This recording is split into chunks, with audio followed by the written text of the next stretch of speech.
The On the Waterfront with Coach podcast team would like to express our deepest condolences to the family and friends of our union brother, Mark Salgado. All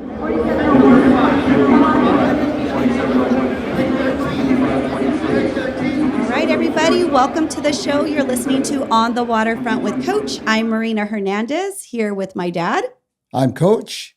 Welcome to the show. Dad, Vivian won. Oh, I'm so happy that she won. She got a lot of support from the ILWU. She's going to do so great. So she's Long Beach City Council, District 7. Okay. She won in a landslide. Right. And we had her on our program twice, so I feel honored. I don't want to say we have anything to do with it. Well, you never know. We have quite a few viewers now, and maybe that, they saw Vivian's. Did Tim win? Oh, yeah, with landslide. Dad, I think we're the podcast you need to go on if you want to win some political office. Tim McCosker, he's a great guy. Yeah, definitely. Great guy. So Bloody Thursday's coming up. Mm-hmm. And actually, I'm volunteering. I'm helping to plan the Kids Zone. Oh, nice. Yeah, so I met with David Samperino. He's the chair for the Bloody Thursday. Okay. And actually, it's not a picnic like it typically is. It's a rally. So, it is not a picnic. It's not a picnic. It's a rally. Last year they did it like, I forgot what he's called it, but it wasn't at a park. Okay. This year it's not at a park. I think they're hoping that the next year it will be. The reasoning that he gave me, which makes sense, is it's on the heels of the election. Okay. So it was just a tough time for one president to come in and the other one to come out and to have it planned. Right. Because you got to get permits for parks and stuff like that. Right. They're still having the softball game, so that's at a park. Bowling or what else? Horseshoes. Okay, horseshoes. How do you feel about horseshoes, Dad? Would you want to do it? I'm not that good. There's a few guys they practice at the park. I think we should form a team, Dad. We should. Would you do it? Yeah, I'll do it. You will? Yes. I'm going to sign us up. Sign us up. Okay, Sign us up. It's on June 26th. Okay, sign us up. We're going to do it. Is it just two people? Is it like a team? Okay. It's a team. So it says 50 per person, 100 per team. Okay, no problem. Let's do it. I'm down for it. You're down? Yeah. Okay, we're doing it. We're doing it. Yay. Okay, I got to Zell this guy. All right, cool. Do you know that's probably going to be one of the first events? I've been down here a long time, right? Yep. And my brother Bobby, which he got in 1963, he would go to they would be at the park. It'd be at Peck Park or some park. Uh-huh. Well, I've never been to one because at that time there was a lot of drinking going on, which is fine. Yeah. But then what happens when you start getting drunk?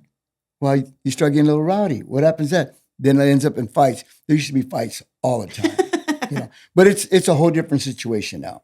At that time, it was mostly guys that bring their wives or their girlfriends, or sometimes they bring their children.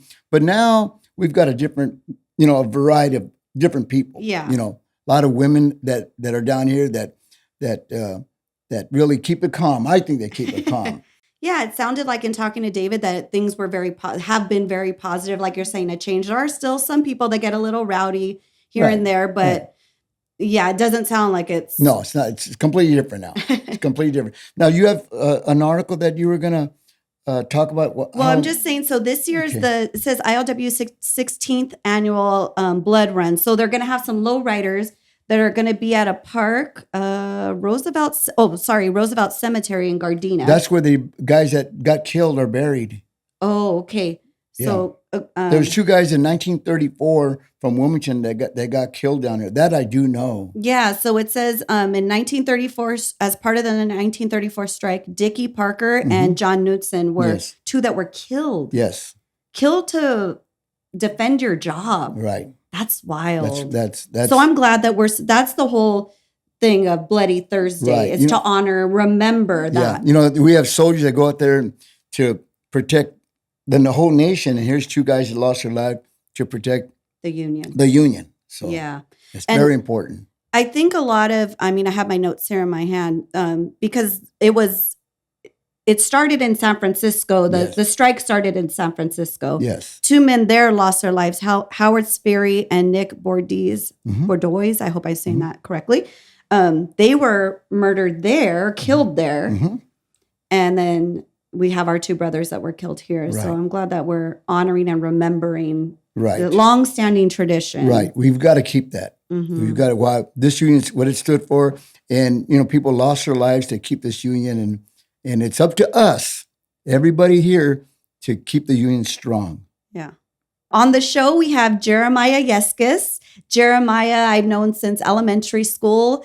And so he's on the show to talk about a lot of things, but mostly his recovery. He went through the drug and alcohol recovery program. He's the first guest who has been through that. So it's going to be really cool to hear what that process is like and what his story is. Right. He shares a lot of good information that will help all the brothers that are maybe in his situation, that, this union will not let you down. They will protect you, give you all the opportunities that other companies probably will not do. And I know I went to school with his dad, Richard. Hey, Richard. Richard. And his mom. Great family. Yeah, Great that's family. so cool. I love that. Yeah. Very tight-knit community here in Wilmington. Oh, yeah. Wilmington and on the docks. Tight-knit On the community. docks. Wilmington and the docks are one and the same. Sure. All right, you guys, let's get to it. Okay, I've got them filming. All right. Jeremiah Yescas, 134771, whole board, Nightside. Jeremiah and I went to elementary school together. We're in maybe a lot of classes together. There's quite a few. Yeah. Did you find the yearbooks yesterday? No. Okay. But I will find them, and I'm going to send you some photos. My mom has them. I was going to look for them too. Oh, Yeah. okay. So what I remember about you is you were a little bit silly, like a little bit class clownish, but also very sweet. I remember you were like a very sweet person. Yeah, that seems about right. Yeah? Yeah? I'll take that. Do you have any memories of me? I'm like scared to ask, but... I mean, that my childhood is kind of like a blur, but I remember you specifically, like, just as a person. You look exactly the same, which is a trip. Like, I'm like, when I see you now, I'm like, it's Marina just grown up, right? So, Yeah. But yeah, you're always sweet and very, very kind to me. People tend to were like mean to me at that school. So like, Really? I remember the kind people. So yeah, I Oh. remember you're always genuine and nice. So Oh, thanks. Yeah. I know a lot of people say that I look the same. Yeah. I'm like, how did you know it was me? They're like, Marina. Like, you look exactly the it's a same. trip. It's cool. I guess a compliment, I guess. It is a compliment. Yeah. And then Dad, you went This to is school. this really a special guest that we have here, because I went to school with his mom and dad. Yeah, we graduated from Banning High School, 1970s, and they were high school sweethearts then, and Rich and I were really close together. They were really good friends. When did you get in longshoring? Before you became a casual, what did you do? Well, I did a little bit of everything. Yeah, I was, let me see. I was mostly a waiter and a bartender for a long time. Okay. After high school, I had joined the military, but I got thrown out for I got discharged for some false information. And then when I was going to go back, 9/11 broke out. So, and I knew I was going to get longshoring. My family was already down there. So I just waited it out. Did, plumbing here and there jobs just to Right. keep busy, learn some jacks of trades and stuff like that. And then when I got in, it was 2004. And I did the hiring process. I put in my postcard from Tom Garcia. Okay. He gave me his card. I remember he drove to his house and he gave it to me. I remember it like Great yesterday. guy. Tommy's a great guy. Yeah, He just man. retired. Awesome. And he told me, here, take this. He's like, you're the last one in the family that I have to take care, because he got my brother in. And then he got my dad his card back. Mm-hmm. So he kind of, he helped us out. And yeah, turned it in. I was draw number 4110 on the three. They did 3,000 first. Remember in 2004, they did, or 2003 or 4, yeah, they did 3,000 first. And then after that, whoever couldn't make it, they just went down the line. And I was 4110. So in 2004, like in November, it was my first time I started. Nice. I remember it was a swing job at Maersk was my first job. No, a signal at Maersk, I remember. Yeah, on the ship. Oh, So my you weren't gosh. a casual for a long time? Oh, I was casual for 11 years. 11 yeah, years, 11 years. okay. Yeah, it was a long Okay. time, from 2004 till 2015. Okay. Yeah, I put in about 7,000 hours or so. I'm sure you put in your hours too. We all put in our hours. At the time, before I got elevated, I honestly was gonna think about doing something else, because so much time had gone by, and I was married and kids, and I was just like, you know what? Like, I either gotta poo or get off the pot. This is taking too long. I kind of have things like I gotta get rolling, Yeah. I was thinking the truck driving, just because I knew the ports, I knew how to park. something that was relative to the job. I was like, that's, I could train for it. I could do that. But then, hey, by the grace of God, I got the letter, and here we are. So I think that's such a typical story for people that got in when we did, because I was T4638. What was your? Zebra 4522. Yeah, so those 45, 46s, Dad, I felt like it, because it took so long, there were people that were kind of just like on hold, like, should I wait and do this? Should I explore something else? Because these are also like grown men too that are like, we're in their 30s, 40s, 50s, supporting their family as a casual. Right. Yeah. So there were a lot of choices that had to be made. So I feel like people that stuck it out and then are now being registered, it's like they really wanted to be a longshoreman, because there were so many roadblocks along the way that would have been easily been like, you know what, I could try to do something else. Right. Yeah. Right. Plus I figured I had so much time already. Like, you figure you put that much time in, I can't go. Like, I wanted to see the end. I'm like, man, I can't let this go. Like, Right. I put so much time and effort into it, And, I mean, the juice is worth the squeeze now that we're here, but it was hard to get here though. Like, It sure was. Yeah, it was a fight. Well, I get in February, then I'll be. Yeah. I know, finally. Congratulations. So close. Thanks. Yeah. Get in. You're talking about the audience that doesn't know. Get in. So yeah, explain. Yeah, get in. She's been a casual for 5 years and Casual for 17 years. 17, but an ID for 5 years. So that's Class B. So Class B. I don't have the full. I don't know how would you say it? Full This is privileges. no, this is your. It's a probationary period. Yeah, a 5-year probationary period. Yes, that's what ID is. After my 17 years of pre-probationary period. Proving your worth. You gotta prove yourself first. How many times you got to prove? And then you got to do 5 more to prove yourself to get a book again, another A book. But you're in. But you're there. But you're in. Amen. Yeah, that's right. But you're in. So are you? You're A book. I got on the whole board in November last year. Yeah. Okay. Yeah, it was not bittersweet, but it was like, I need to set new goals now. I've been trying to get here a long time. So it was a good thing, So it just made took a lot of anxiety off of me. You go to the hall on the BUTR board at night, like you can't really always get what you want. You kind of have to jump around. So it's nice to be able to get and have some consistency and like a reassurance of what I'm going to get. That makes a big deal to me. Yeah. So I talked to Jeremiah even before our first show came out. I was like, hey, he's like, how, same day that we saw him, that I saw him. And he said, what are you up to? And we were just about to record our first episode. And I told him, me and my dad are recording podcasts. He's like, oh, that's cool. I'd love to come on and be a guest.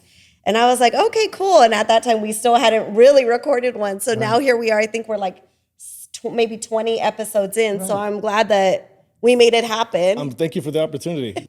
So you wanted to talk about your journey into sobriety, right? That was one of the things that you wanted to talk about? Sure, yeah, we could talk about that. Okay. Always open to talk about that.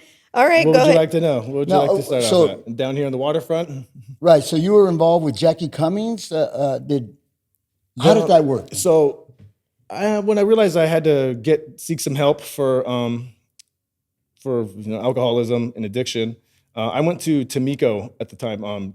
Jackie had stepped down, so I'm not sure if Tamiko was the last name, but Tamiko was running the show, and I think she still might be. So I went to her, and she's real straightforward. She doesn't pull any punches. Lets you know how it is. So I set up to go, and I'll be honest, it took a lot of humility to go there. The phone's real heavy. It's hard to ask anyone for help and to admit you have a problem, especially all these people that you work around, that you see every day, to tell them I've been using while working or on the job with you. So it takes for me, it took a lot of vulnerability. And so, I went to Tamiko, and she addressed the problem. We figured out a date when I was going to leave. And this was in 2019. I went 2 times to Betty Ford. 2019, I had went, and I was going through my first divorce. And rather than, they're kind of related, the first and second divorce, because rather than work on myself after the divorce, I just was like, well, no one's here, no more wife, no more kids, I'm out. And I just went running, I worked nights and just did everything, no one to tell me no. Caught up with me. Lost everything, house or places, car, everything's gone. So friends, so I ended up having to go away. And when I went away, I figured, you get this theory of rehab, like, I'm gonna go just take a break and learn how to just drink like a gentleman and get these people off my back. And when I come back, I'll be fine. Yeah, you can go there and do that, but when you come out, life's still here. So if you don't do any work in there, it's going to reflect when you come out, you know? So I did some work, and I did feel like it was my first time. I didn't really know what to expect. It's kind of weird. It's like being in a new world, and it can be overwhelming, but you kind of make friends, you do, you know? And in the system there, it's very professional. It's not like you're just sitting around all day. You're up at 6 a.m. and you're basically in school. They put you in different courses to learn about addiction and alcoholism all through the day. Take a break, go to lunch, take a break, get some food, go to dinner, see a theory or a thesis, and they give you like a presentation. Honestly, it's top notch. What you take in is what you're gonna take out of it. So I was semi-serious when I came out the first time. I stayed there for 3 months, and I came out, and I kind of just went back to life. Like, I mean, I didn't drink and party no more, but I kind of just figured I'm good, I got this. But it caught up with me eventually after about 10 months. I was sober, but then just something happened. So I ended up relapsing. And they tell you, now everything they told me in rehab, the first time I went, I was like, they don't know what they're talking about. All of it came, they were so right. And being an addict, alcoholic, I'm a rebel, I wanted to try it out for myself. They don't know what to talk about. I'm different, I could do this. That was those people, not me. Because addicts and alcoholics, we think we're all different, right? We think we're above everybody, no.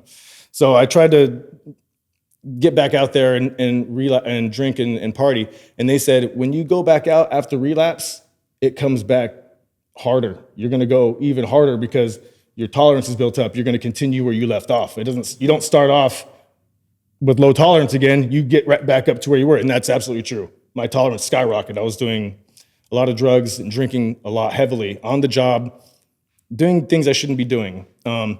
So I was already with my soon-to-be second wife at this time. And we had a falling out, and she said, basically, if you want to be with me and get married, you got to get clean. Can't have this. And I mean, I already knew I shouldn't do this for someone else, but I needed it. I knew I was like, yeah, I need this. My life had spun out of control. It was getting pretty serious. I was living in my car. She threw me out of the house. My parents cut me off to protect me. Mm-hmm. So I was like, I need to come stay with you. They're like, can't come stay here. I was like, I need money. Can't give you any money. Sister told me the same thing. My sister has 7 years clean, by the way. Everybody cut me off. Can't help you. So how did that feel? Was that really hard for you to process? Yeah, it was. Or did you understand where they were coming from? I knew where they were coming from because you can't enable me. I was more questioning, like, how did I get here? Like, I didn't question their protecting me. The disease in me would try to, like, why would you do this to me? But that wasn't really me. So anyway, I knew they were protecting me. It made me feel really isolated, and I felt hopeless. It felt like I didn't have anyone to fall on, anyone to protect me from myself. So I just lived in hotels, and I lived out of my car, and it was about 2-3 weeks, and I kind of ran out of money because I'm living in hotels every night. It's like $200 a pop, living in my car and spending. But you were still working. I was still working. Yeah. Yeah. So I was still working full time. Do whatever I can to stay afloat. No one knew. No, I didn't tell anybody this at work. They just see me come to work. At the time, I kind of used work as like my family. I didn't really have anybody. So that's why I liked Costco. I know everyone there. I was really friendly. That's why I like working with my people I work with, because they made me feel very good at work. At work, I get a sense of pride and confidence because I'm accepted. They look at me with respect. So the addiction goes away when you're when you get a little reassurance and some love. Mm-hmm. So anyway. And also doing something of value. Absolutely. Right? Like, for purpose. Purpose, yeah, exactly. Yeah. Mm-hmm. I think that's what it came down to when I was losing my family both times. I just felt no purpose. So I just would drink, to fill the void. But anyway, so as I was saying in the story, I lived out of my car. When I went back to rehab, I was ready. I was like, I'm ready. Like, I can't do this no more. I don't want to do it anymore. It wasn't fun. So when I went to check in, they already had my info. I had called and told them I was coming, and they tell me, I made arrangements so I can live in an outpatient program where you don't have to live on the inpatient side. Inpatient, outpatient, it's like inpatient's like a dorm. You live on campus, you're real strict rules, can't do anything. Outpatient, you kind of come and go. I was trying to just get the easy way. And they told me, no, you can't go there, you have to go straight here. So I left again. I slept in my car for like a few days and I just didn't want to go. And then, man, I remember waking up and it was raining real hard. It was really cold. And then I was like, I just got to go. So I went back, tucked my tail. And when I went back, man, I think I changed more people's lives than I changed my own, because a lot of people in a rehab like that, it's not so many, it's people from a higher status, because it costs money or you have to have good insurance. So most people in there don't even know what the hell longshoreman is. They're like, what is that? Because they're either own businesses or they're white collar. They're not very many blue collar people in there. So it's a little harder for them to be humble and to accept that they're an alcoholic. And they're like, how are you able to accept this? I'm like, because I know who I am, and I'd been through it before. So it kind of gave me a little bit of purpose that I was able to kind of like show these guys who hadn't been there that I had already been there. And I absorbed all that. Like I was able to lead them and show them. And I was able to like take it all in at the lectures and essays. And I really dove into it because I wanted it. So I stayed there the full time again, the 3 months. And I got out on my birthday in 2021. And I've been clean ever since. Wonderful. Yeah. It has its moments for sure where it's, it gets lonely and everything, but my best day sober is like far better than my best day not. And that's the truth, I don't have any regrets. Okay. How does a program work? I sort of have an idea the way it works. The first time you go, it's free, and you can go to Betty Ford and everything. Yes, okay. Sir. If you have a relapse, do they charge you there, or obviously you're not going to go 3 or 4 more times? But I know guys have gone 3 or 4 more times, and they start. You got to start paying the money. Yeah, is that the way it works? It is. The second time you pay 10%. So you got to pay 10%. Yeah, maybe 20. It's 10 or 20%, and then every time you go after that, it jumps a big. I think you could only go 4 or 5 times now. They might have capped it. Right. But I know people that have went a lot too. Right. But you always have to pay a percentage now. Right. But to go to Betty Ford, it's a lot of money. Yeah, just a person off the road, off the street, and our union pays for that. Well, do you feel like because there's a long history of, for example, we had Valerie and her dad. Oh my gosh, I'm forgetting her dad's name. Buddy, do you remember Valerie's dad's name? I forgot. I'm sorry. But last episode, what? Donald. Thank you, Donald. I was going to say Dominic. He talked about, and you've talked about, one of the first things that would go on to the ship would be an ice chest. It was back in the days. It was bad. So do you feel like there's a... Oh yeah, young guys that got in, sometimes they get sucked into all that. When you get in young, even older guys. I know older guys that got in, but at that time when I got in, I mean, the first thing that went down the hatch was, your cooler with beer. Yeah. And it was drinking all the time. It was like industry standard for longshoremen. Yeah. And it's changed. All that has changed. I've seen it. It's changed. Yeah. The way, there's no drinking on the job that I see. Although there was one incident, I was going to ask you this. Did a boss or anybody ever say, hey, Jeremiah, I think that something's wrong, or no, did they ever say anything? Or you were able to? I'm really good at it. Yeah, you were good at it. I was doing the drugs I was doing would keep you up. Yeah. So like you couldn't tell. You know, like do drugs for alcohol for a long time. You kind of people just, like you said, you're like, if you're up and kind of uppy already, and you just act They're bubbly. like, oh, that's him. I mean, to be honest, that's why I got into acting recently. Because I'm like, dude, you're an actor. You could play the part. I did this shit for years. I'm like, go to work faded. Like I could act sober, and no one questioned me ever. Wow. And not to say I came in like messed up or anything, but I mean, no, I never got anything asked. Also, too, at the time, it was right when COVID hit. So you had to wear a mask. Right. We're all And I kind of covered used up. that. I was like, you know what? They can't even smell me. They can't see me. They just see eyes. Like, I mean, my disease was, had me living a lie and living in fear. I was lying to myself, lying to others, hurting myself, hurting others. So I'm happy that I don't have to do that no more. I could just be true and genuine and present myself, And that's what I've noticed about sobriety was people that when they quit it, like they'll try to get sober, and they stop. It's hard to get sober. I've done a lot of sports. I've done a lot of things in my life. It was no doubt the hardest thing to do, because you have to deny your flesh what it wants, deny yourself what you want. You have to rewire your brain. And that's where I was going with what your dad was saying about the cooler and the ice chest. Working in this industry for a long time, you get a belief system down here. You think things are a certain way, right? I'll give you an example. When I used to drink in the morning, I drink in the mornings, I was days. I drink before with the boys in the parking lot, longshoreman breakfast, right?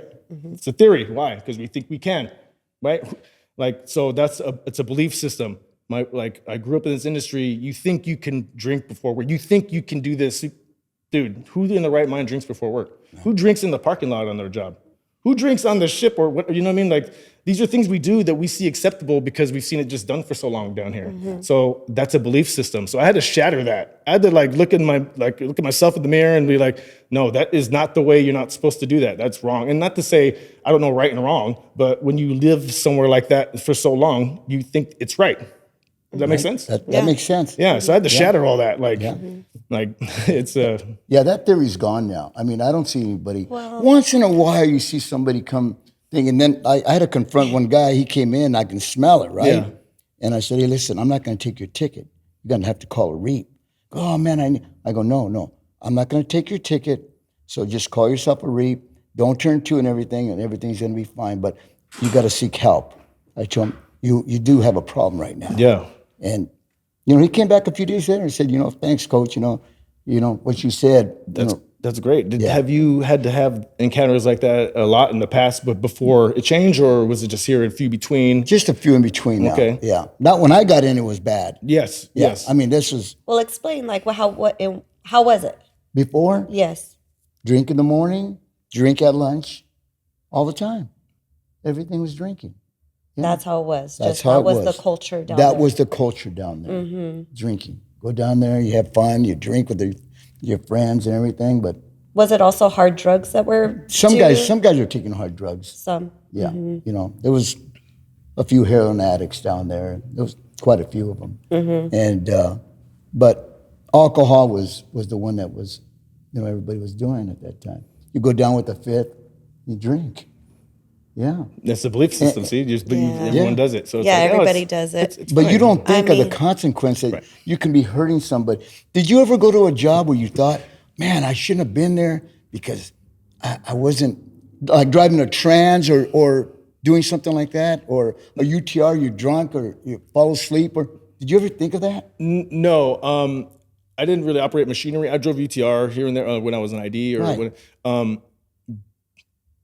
If anything, I would put myself more in danger, I thought, but I did endanger others. I was intoxicated on the job. Right. No, I can't say. I mean, I don't think I've come close to hurting anybody or no, but I did. But when I did get clean, the whole terminal when I left, I apologized to everybody on the job. I like all the swing guys, and I was like, "Hey, man, I want to let you guys know, like, I apologize for putting you guys at risk. I did do that, though." And they're all like, "Oh, man, it's cool. Like, don't worry about it. All right, no big deal." Yeah. But it felt like I had to do that to get to tell them like my rep. Right. What's the word I'm looking for? Amends. Right. Is that one of the stages or phases? Step 9. You make amends with those you've hurt or caused harm to. If you can't make amends verbally, then you do it some way, like you pay homage to them, or like a donation, or like if they have a business, you donate something that it's positive to them without causing bodily harm or emotional distress. Yeah, that must be because like you said, tail between your legs. You got to be humbled, and that must be a really hard step to look someone and apologize to them. Yeah, it's pretty difficult. It's pretty freeing too, though, because an apology works both ways. You're asking someone to forgive you, but you're also forgiving yourself and letting it go. So it's like whether the person accepts it or not, that's on them, right? But your end is done. You've spoken on it and you've cleared it. So, I mean, it kind of clears the books, Yeah. That's great. Do you counsel some guys, or are you in? Because right now, the way you're talking to me and Marina and the audience, you're on the right path. You're never going to go back. I know that. You're never going to go back. I never want to, yeah. No, you're never going to go back. Never. But I think you should counsel some of these young kids down here that are getting in, or even the older guys, and they should come to you and you can tell them this the way it used to be, this the way it can be. Yeah, absolutely. I've had some guys reach out to me before, and I'm willing to help them, but if they're not willing to help themselves first, so like a couple of them have come forward, and after a few weeks or something, I have to tell them, if you're not ready, like come back when you're ready, just because they, and that's okay. I get it. Right. And I'd love to help anyone that needs help or just wants to step in the right direction, even if I'm not to help anybody, but I can at least show them what works for me, and maybe that might help them, and they could just go with it from there. Right. Anybody listening out there, you can reach out to Jeremiah. Yeah, absolutely. Feel free. I'm on Instagram at Yes and Jeremiah Yescas on Facebook too. That's it. Yeah. Perfect. So when you made that first call, you took initiative to make that call. Well, yeah, I kind of had to be pushed there, to be honest. I was, it seems to be that God works women through me in life like that, to get women to make me move, because that's what I'm a sucker for. So it seems like the woman I was dating at the time was like, you need help, like you need to go, because I was just out of control. And it's just someone I would listen to at the time, that's all. Just because I wasn't listening to anybody else, but I would listen to her, so. Jesus uses a donkey to talk to people if he has to, so he just used that person. So, yeah, it was kind of humiliating. She had told me what I had done the night before, and I was like, oh man, like, no way. Yeah, but I'm like, we're drinking. What do you want to do? So she not make me make the call. I'll give you the honesty. At the time, I didn't think I needed help because my brother had passed away a few years before that. I'd gone through a divorce, but I was using those as a crutch, as an excuse. But I really was going through that stuff, so I was kind of all over the place. But I wouldn't get any help like therapy, or I wouldn't slow down the drinking. So I was kind of using that as a crutch, like, oh no, I've got problems, but I wouldn't fix them. So she was just honest with me, like, you're a good dude and I like you, but like you have a lot going on, and I can't be with a guy like that. And if you want to be with me, you got to get clean. And I was like, so in my head, I was thinking, I'm going to get clean and be with this girl. And the first time I went, I kind of like, that's my mistake though. Because like, you're not supposed to go to do it for anyone else. You do it for you. So, I mean, I did it for me, but I was with the undertone of my subconscious was thinking, I'm going to be with this girl. And she came out and visited and we talked. But then when I came out, she was like, you're not the same dude anymore. Which is, honestly, this happened a few times. Where they're like, you're not the same guy no more. Yeah, duh. I'm not that guy no more. Like, that's what happened. Yeah, that's the point. So it saved me a headache later. Now that I think about it, it's cool, but it's funny how that works. Thinking about that with friends too. I just saw someone speaking on this yesterday. The guy, he said what I say all the time. He goes, you want to see who your real friends are? Get sober. I was like, absolutely. Because either you wear out your welcome with all your friends, or just the ones who genuinely want your company as a person. Because there's nothing to hide no more, it's kind of like, I'm a geek, I'm a nerd, that's just who I am. I used to use alcohol and drugs to look cool, but I'm just this guy, so like, if you can't take me without that stuff, then you can't take me at all, so it's just got to be comfortable in your own skin. Yeah. I have seen it. I've seen men down here struggle in it lately. Since I've got clean, it seems like I kind of like, they have a term called "you spot it, you got it" in the program, meaning like I could tell another addict or an alcoholic when I meet them right away. Like I can be like, oh, this guy's an addict. Like you don't have to tell me, just like the tendencies, the emotions, the way you act most of the time. But when I do interact with men down here that are going through something and they like will tell you like, oh, I got this, my wife or my kids, and you're drinking, I'm like, it seems as if they're more worried about what everyone else is gonna think, and that's the sad part. Like they're worried about how they're gonna be looked at, just because the industry has painted this picture that if you drink, you're weak, right? Like it's in this industry, that's what it seems like. Like I don't know, that's just my opinion on it, but. Oh, really? If you drink, then if you don't drink, you're weak. Oh, if you don't drink. Me, yes. Okay, yeah. If you don't drink, you're weak in here. Yeah, it's like the man, like, yes. This is what we do down here. We're longshoremen. Yeah, like it puts a stamp on your man card, right? Like that's what it seems like. So like it seems like if you don't, they're like, this guy's a loser. He don't fucking drink, right? So maybe that whole thing has changed because I have a lot of friends now, like as an adult, they're sober. A lot of my friends are sober. So when we hang out, like we just went on a boat cruise, on a Duffy boat cruise for Sarah's birthday. Not a lick of alcohol on that Duffy boat cruise. And I'm like, this is so different than when I was growing up. We would have bought ice chests, we'd had shots. This is so different, but it was still very nice. But I don't know. I feel like it's maybe like the vibe now. I don't know. Back in the day, I remember going in the locker room and I was talking to this one guy, right? And he goes, hey, Eddie, you want a drink?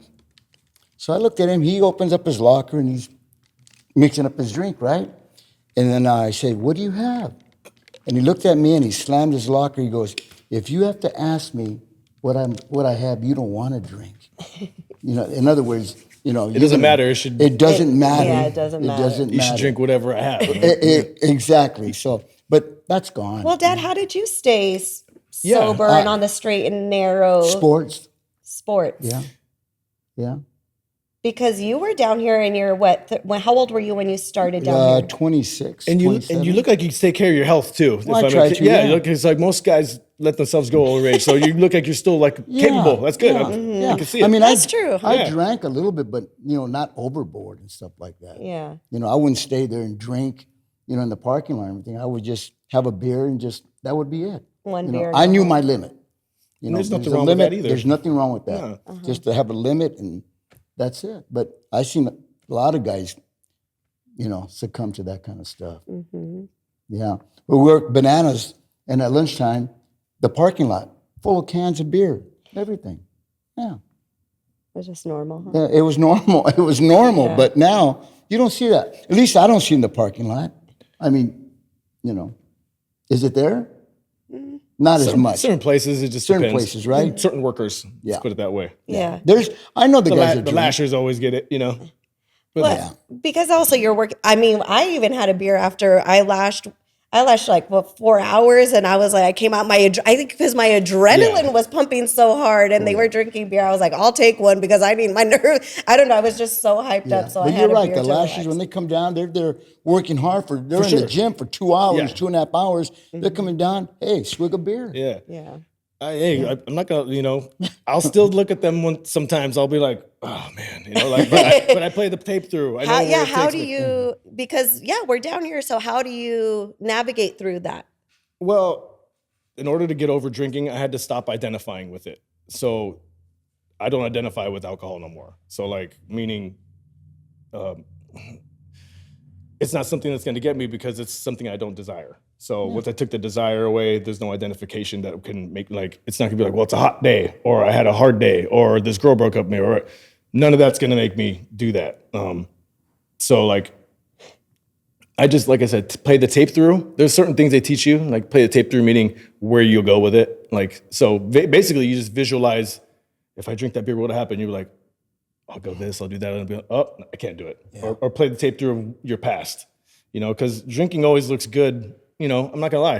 I'll see a guy drinking a cold beer on a hot day, and I'm like, I'm out the water. That looks good, but I know what's gonna happen if I can't have one. So it's just. I think it's just more. I think people get it. My friends do. How do you do that? I'm like, hell, man, I don't want to lose my life again. It took so hard to build this back up again. There's no more effort in that. I'm done. So I think the fun just ran out. Mm-hmm. Yeah, just knowing. Now that I know what I know, and I take extremely good care of my body. I work out a lot and try to mind, body, soul thing. Now, if I could drink, I wouldn't even want to, because I put so much effort in. Right. It's I'm good. Mm-hmm. Right.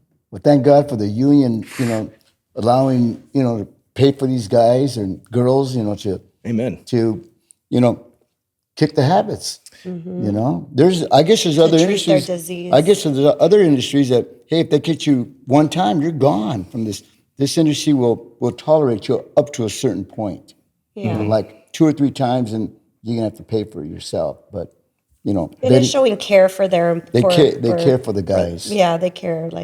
I want you to get help. We want you at your best. Yeah. Yes. Yeah. Yeah. I feel since going through the program twice and losing my wives and whatever, and now that I'm here as a single man in this industry, I have a tremendous amount of love for the people and our brothers and sisters now, because I don't have kids to go home to or a wife to go home to. Like, my family is at work. Like, when I go to work, I actually have joy. I get to see people I genuinely want to see and talk to. Most of the time, there's some people you don't like, but like, so like now I used to be like, man, this union's just a job. When I first got in, I was ID. Now I'm like, this is my family, dude. Cause they got me through some hard times when I was holding in so much no one knew about, and they just accept me. So like, it's a beautiful thing to come down here and just like be refreshed by all these people, And accept you either way, they accept, they maybe tolerated you or accepted you then, but that now the way that you are too, it's like, yeah, absolutely. They're cool with you. They took me at my worst so they could have me at my best. This is a unique industry to do that. For sure. Right? For sure. I mean,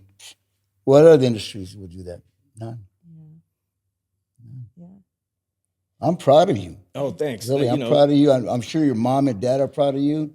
They get to sleep at night. Oh, yeah. Yeah, I wanted to do that for I did it for my mom, and for myself, but I was like, you know what? I don't want my mom to bury another son. Right. Because my brother overdosed and died.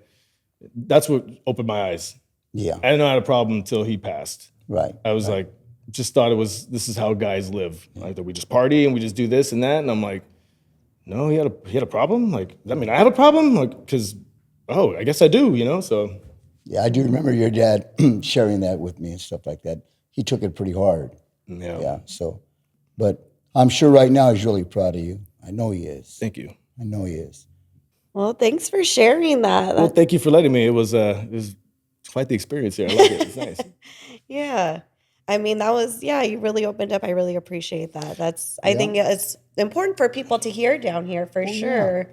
Yeah. What he's gone through, what the union's done for him, and he's a great longshoreman now. I just want to say for any of the gentlemen out there, women that are listening or watching, if you're having issues or you don't know who to reach out to anybody. It gets heavy and life gets hard, but there's always someone to listen. There's always someone to go to. There's always a phone number to pick up. Just don't hold it in. If you have a problem, reach out. Thank you. Thank you guys. Thank you for listening and watching the show. For more content, please follow us on Instagram and Facebook at On the Waterfront Podcast. Right. And please like, follow, and subscribe. It could really help us out. And thank you to our partners at the Avalon Arts and Cultural Alliance. Thank you, Uncle Harry.